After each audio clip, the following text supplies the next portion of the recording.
the MCA. Kwa hivyo siku ya leo tulisema hatutakuja mikono tupu, tutakuja na water tanks ama mitungi ya maji.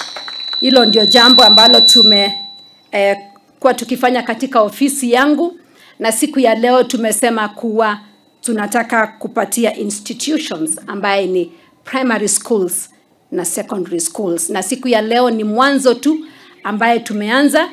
Tutapeana mtungi ya maji ambaye ni ya lita 3,000 kwa mashule ya msingi 25 na shule moja ya upili ambaye nafikiria ni shule yetu ya Kisaju Secondary. Mambo ya boreholes, mumeweza kuuliza kama pengine tunaweza kuwasaidia na boreholes 3. Hiyo napatia ofisi yangu ili tuhakikishe kwamba hizo boreholes 3 zimefika, kwa sababu Mungu ametubariki kwa ajili ya hiyo ofisi.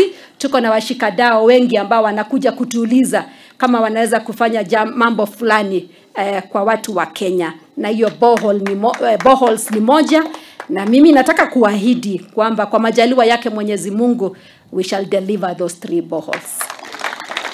Kwa hivyo tutaongea na viongozi kuona kwamba hizi boreholes zitapelekwa wapi.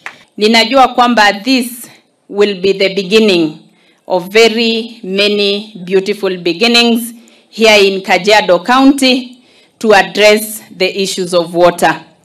We are those people that choose to see the glass as half full as opposed to half empty. Tutigane na icio tuhiuke nginyagia kaunti-ini ya Samburu na